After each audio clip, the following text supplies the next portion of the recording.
defined as major and minor depressive episodes that occur during pregnancy or in the first 12 months after delivery. Perinatal depression is one of the most common medical complications during pregnancy and the postpartum period. But despite its prevalence, many women suffering from perinatal depression often go undetected. So, what steps can we take to better identify and care for these patients so that we can boost their mental health and, most importantly, possibly even save their lives? Welcome to Clinicians Roundtable on ReachMD. I'm Dr. Hector Chapa, and joining me to discuss mental health in perinatal women is Dr. Meredith Williamson. She's a licensed counseling psychologist at Texas A&M University Health Science Center in Bryan, Texas. Dr. Williamson, welcome to the program. Thank you so much for having me. Well, this is a perfect discussion for you, and it's very timely because this issue of perinatal depression and even suicide, which, to be honest, we didn't really talk about very much before, is now making headline news, and it should be. So let's get right to it. By taking a look at some of the latest data regarding this, what would you say, Dr. Williamson, is the actual number or the incidence or the prevalence of perinatal depression in the general population, and is it on the rise? So when I'm working with patients, I often tell them that about 15% of women who give birth are likely to experience depression in the perinatal period. So that's about 1 in 7 or 1 in 8 women are likely to experience it. Now, are those numbers the same as historically cited, or do you see in your particular practice that it's increasing as some of the media tend to suggest?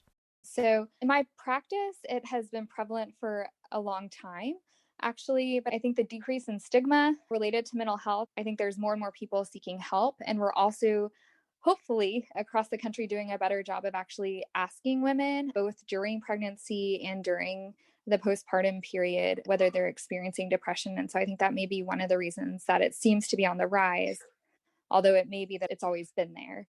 Now, one of the things that's also been addressed, especially in medical circles, is 3 letters, right? SDHs. Those are social determinants of health. And we've uncovered this issue like racial disparities, specifically with certain medical conditions like diabetes and hypertension, and it even includes access to care. Do you think that that places certain patient populations at higher risk than others for perinatal depression? And is that affecting their ability to get care for it? I think historically, actually, it was thought that older white women were more likely to struggle with mental health in that postpartum period. But I think with the prevalence and increased prevalence of screening, that's still a population that struggles. But I think younger women and women of minority status are starting to really see that. And I think that's in part just the likelihood that screening is increasing. But also, I think with those social determinants of health, there's often extra barriers, both to seeking care and also just in their own lives that are likely contributing to that increase in postpartum depression. Now, I'm a big fan of cognitive behavioral therapy. I really am. I'm not quick to write a script, even though I'm not against pharmacotherapy for depression or anxiety by any means. But I'm a big fan of retraining your brain how to think. You can provide some insight on cognitive behavioral therapy, Dr. Williamson, and I'd appreciate that specifically as it regards to perinatal depression. Is there any data for that? Does it work? And how would you approach cognitive behavioral therapy? Those are all great questions. So I think to start the conversation, when we talk about depression in general, one of the ways to describe it is that it's a biopsychosocial problem. So this idea that there may be genetic predispositions that predispose someone to depression, either a family history of depression or other things in their genetic makeup.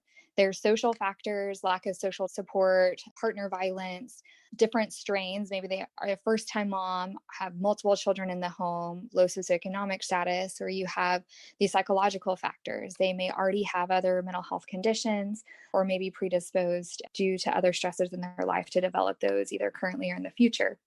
And so when we talk about what cognitive behavioral therapy really does is it's looking at the relationship between someone's thoughts, their feelings, and their behaviors. So we look at that interplay between those and then try to address each of those aspects of someone. and what's going on with them. And so, especially in the perinatal period, you have a mom that's come home, oftentimes with a new baby, may or may not have support. And especially for first time moms, that thought of, am I doing everything right?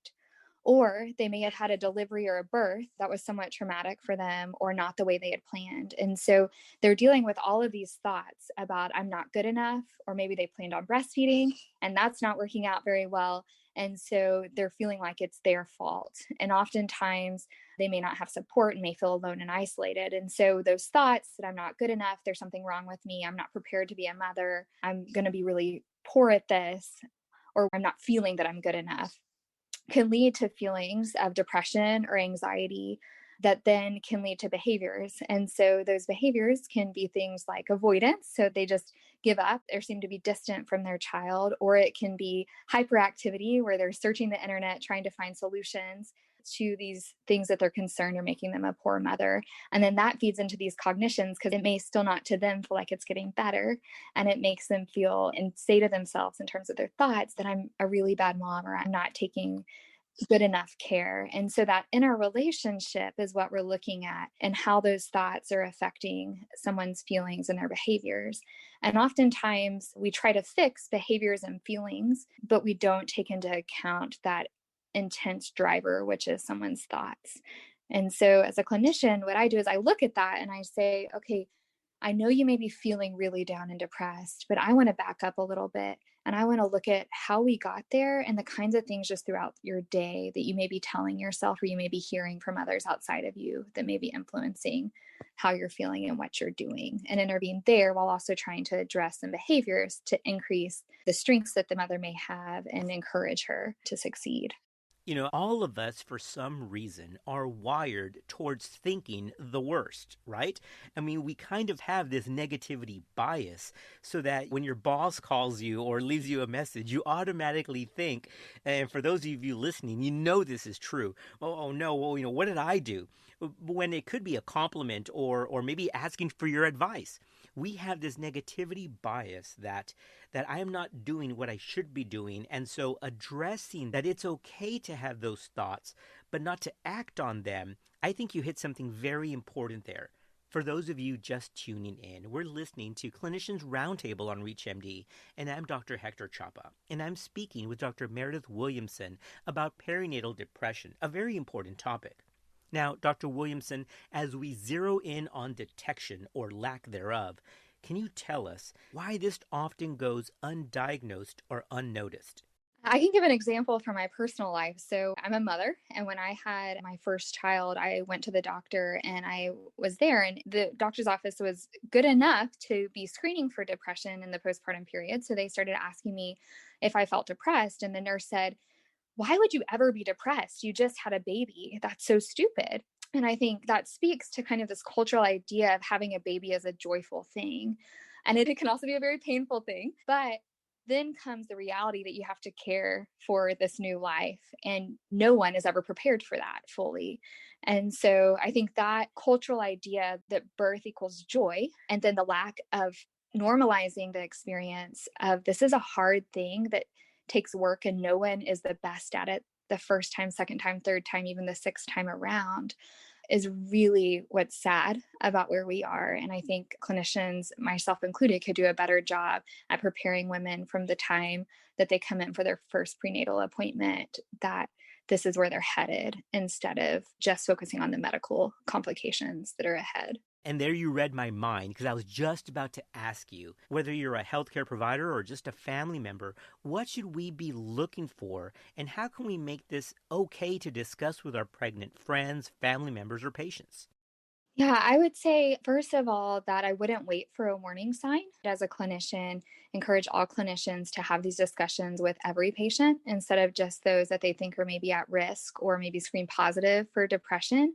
So that brings into the light of making sure you're asking your patients on a regular interval how they're feeling, especially if you're a primary care physician or something like that, seeing a patient long term. In terms of warning signs, we're looking for two big things. And one is just a change in your interest level. So how interested are you in your life in general? It could be in a variety of things. And then also how sad or down you may feel. And so it may be related to your baby. You may be so overwhelmed with your baby that you've lost interest in friends or positive habits that you may have had before. And so you're kind of trying to take a survey to see how that may be affecting them as a whole. That can then lead to feelings of just kind of misery or feeling like a failure as a mom. And that's a common feeling, but when it's pervasive, that's when you'd be concerned, or this anxiety that I'm not doing it right. And that becomes kind of a driver in making them seek help from you or help from other sources. So that's the clinician piece. I think as a layperson, when that person finds out they're pregnant, if you're their partner or you're the person that they've identified as their primary support, it would be coming alongside them and just talking together. And we make a birth plan often, but we don't make an aftercare plan. And so what can we have in place to prepare for life after baby, and when it's good, but also when it's really challenging, not just for the 2 weeks after birth, but how is our life going to look for years to come, I think is really important. Dr. Williamson, all of these have been great insights and great points. But if I'm a listener and I'm somebody who potentially is suffering from depression or anxiety, where can I go to get some help? So what I typically recommend is there's a website. It's called the Postpartum Support International, and they have a phone number you can call 24 hours a day, 7 days a week. There's not someone that answers that live, but you can leave a message and they'll respond within 24 hours. And that number is 1-800-944-4773. And then in addition to that, they actually, for providers, have a perinatal consultation service. And so you can also call as a provider, and they have psychiatric consultation if you have a question about a patient specifically. So, Dr. Williamson, you've given some very helpful, very practical, and very real insights for this very important discussion, because it's robbing women of their joy and, in some cases, even their lives. Perinatal depression and anxiety and mood disorders needs to be discussed. And as I've heard it said before, we've got to be able to say it's okay to not be okay. So, Dr. Williamson, it was great having you on the program. Thank you so much. I'm Dr. Hector Chapa. To access this and other episodes in our series, visit reachmd.com/clinicians roundtable, where you can be part of the knowledge. Thanks for listening.